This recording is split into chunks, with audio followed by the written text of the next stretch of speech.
안녕하세요. 뉴스에선 전부 다 말해주지 않는 부동산의 비하인드를 알려드립니다. 뉴말부입니다. 오늘은 수익형 부동산에 대해서 얘기를 좀 해보겠습니다. 우리 모두의 꿈이죠. 건물주가 돼서 매달 월세를 받고 사는 삶. 그런 꿈을 꾸고 투자를 생각하시는 분이 많다면 오늘 영상을 꼭 시청하시길 추천드립니다. 옛날 생각하고 무턱대고 함부로 투자했다가는 그대로 폭망해버릴 수가 있거든요. 자, 그럼 오늘의 주제 시작합니다. 우리가 신문이나 방송에서 접할 수 있는 부동산 이야기는 보통 이거죠. 아파트, 재개발, 재건축, 분양권, 입주권 이런 건데 일반적으로 거주용 부동산을 말합니다. 이런 아이들은 내 집 마련의 꿈을 이루기 위해 있는 그런 상품들이죠. 이렇게 집을 사시는 분들은 집이 사실 돈을 먹는 하마예요. 보통은 평생 질 수 있는 빚의 대부분을 집을 마련하기 위해서 사니까 집은 내가 사더라도 매달 대출이자가 많이 나가는 그런 형태죠. 수익은 무슨 오히려 돈을 내야 되는 그런 부동산입니다. 이런 부동산이 돈이 되는 건 딱 한 번뿐이에요. 나중에 집값이 올랐을 때 이걸 팔게 되면 그때 딱 한 번 수익을 내는 그런 구조입니다. 대신에 나중에 팔았을 때 시세 차익을 꽤나 크게 기대할 수가 있다는 게 장점이죠. 수익형 부동산은 이거랑은 목적 자체가 완전히 다른 부동산을 말합니다. 이건 부동산이 돈을 먹는 게 아니라 매달 자기가 월세를 통해서 돈을 벌어오죠. 얘는 그래서 시세 차익을 기대하는 게 아니라 매달 현금 흐름을 만들어내는 게 주된 목적이에요. 거주는 관심이 없어요. 돈만 잘 벌어오면 됩니다. 이런 걸로는 보통 뭐가 있냐? 우리의 꿈, 건물주들이 바로 수익형 부동산을 갖고 있는 사람들이죠. 상가, 빌라, 오피스텔, 바로 이런 것들이 대표적인 수익형 부동산이라고 말할 수 있습니다. 경우에 따라서는 아파트도 수익형 부동산이 될 수도 있고요. 자, 그런데 수익형 부동산이 왜 안 좋냐? 그 주범은 바로 전세 사기 때문입니다. 이 전세 사기는 수익형 부동산을 망쳐놓은 것 뿐만이 아니라 아예 대한민국 부동산 시장을 송두리째 망쳐놔 버렸어요. 지난 2020년에서 2021년을 전후해서 이 전세 사기 피해가 집중적으로 발생을 했는데요. 올해 1월이죠. 주택도시보증공사 허그죠. 작년 한 해 동안 집주인을 대신해서 세입자에게 돌려준 보증금이 4조 3천억 원이라고 발표했습니다. 역대 최대치인 건 두말할 필요도 없고요. 지난 2022년에 지불했던 보증사고액이 1조 1726억 원이었는데 그거에 비해서 3.7배나 늘어난 규모였습니다. 합치면 5조 4700억 원을 넘는 거죠. 이게 얼마나 심각한 수준이냐, 여기 표를 보시면 아시겠지만 2018년까지 보증사고 금액이랑 보증 건수는 굉장히 미미한 수준이었어요.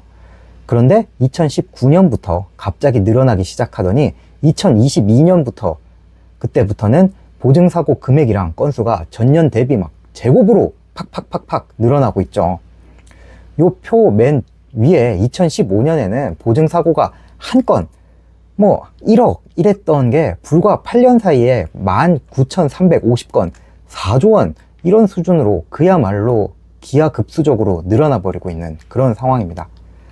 전세 사기 여파는 여기서 끝난 게 아니었습니다. 얼마 전에 허그가 올해 1분기 보증사고액을 발표했는데 이 금액 역시 1조 4,354억 원이라고 합니다. 고작 1분기만 됐을 뿐인데 2022년 전체보다도 더 많은 그런 금액인 거예요. 여러분이 알고 계시는 것보다 전세 사기로 고통받고 계신 분들이 그만큼 많고 피해 역시 많다는 걸 의미합니다. 빌라 시장은 이렇게 초토화가 됐는데 그럼 또 다른 수익형 부동산의 대표주자 오피스텔은 어떻겠습니까? 과거 2020년에서 2021년 상승기 때는 전국의 절반이 부동산 규제 지역으로 묶였어요. 그래서 그 당시엔 많은 투자 자금이 상대적으로 규제가 덜한 오피스텔 시장으로 몰렸었는데 이때가 오피스텔의 전성기였습니다. 한때는 수백 대 1의 경쟁률이 나올 만큼 인기를 자랑했지만 지금은 상황이 완전히 달라져 버렸죠. 현재 오피스텔 시장은 고금리, 전세 사기, 역전세, 집값 하락 이런 것들에 직격탄을 맞아버렸는데요. 최근 2년 새 매매량이 전년 대비 40% 안팎의 감소율로 줄어들면서 시장이 얼어붙어 버렸습니다. 최근 오피스텔 매매랑 전세는 계속해서 약세를 보이고 있는 상황이고요. 월세가 일부 오르긴 했지만 고금리 상황이라는 걸 감안해 보면 투자 대비 수익률이 썩 좋지만은 않은 그런 상황이에요.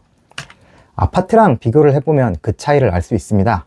최근에 직방이 2022년부터 올해 1월까지 전국 오피스텔 매매 거래량을 집계한 결과를 보시죠. 주황색이 아파트, 파란색이 오피스텔입니다. 둘 다 부동산 경기가 하락하던 2022년 하반기부터는 둘 다 엄청나게 빠지는 모습을 보이죠.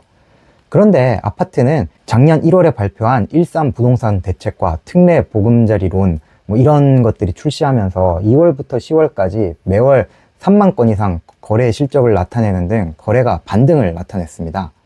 근데 이제 약발이 다 돼서 작년 4분기부터는 다시 꺾이는 그런 모양새긴 한데요. 이에 반해 오피스텔 매매는 한번 꺾인 이후에 매달 2,000건 안팎의 거래가 되는데 그치면서 별다른 반등의 기미도 없이 L자형 그런 저조한 모습을 그리고 있습니다. 그러다 보니까 가격마저 빠지는 추세죠. 한국부동산원이 발표한 전국 오피스텔 매매 가격 지수를 보면 올해 1월 기준선인 100 밑으로 떨어졌습니다. 2022년 7월 이후 20개월 연속 내림세고요. 그럼 상가는 어떻겠습니까? 코로나가 끝나고 사람들이 이제 돌아다니다 보니까 상가는 좀 낫지 않겠나 싶은 분들도 보면 가끔씩 있더라고요. 코로나가 휩쓰는 동안에도 건물은 지어지고 상가도 다 많이 만들어졌습니다. 부동산 114에 따르면 2021년부터 2023년까지 최근 3년간 전국에서 신규로 공급된 상가는 약 10만 5천 실에 달합니다. 매해 3만 실이 넘는 상가가 공급이 된 셈인데요. 여기다가 올해도 2만 3천 실 가까운 상가가 신규로 공급이 될 예정입니다. 이렇게 공급이 남아돌다 보니까 공실도 점점 늘어나고 있어요.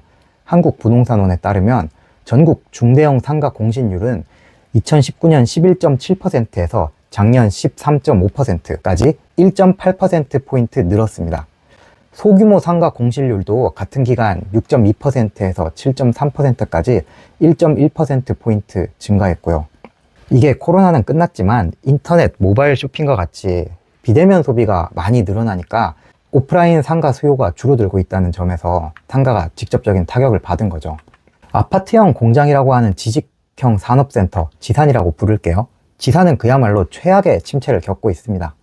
지산도 과거 집값 상승기에 주택 규제가 심해지니까 규제 없는 틈새 시장으로 투자가 엄청나게 유입이 되면서 분양이 크게 늘었었는데요. 공급이 이때 너무 많았죠.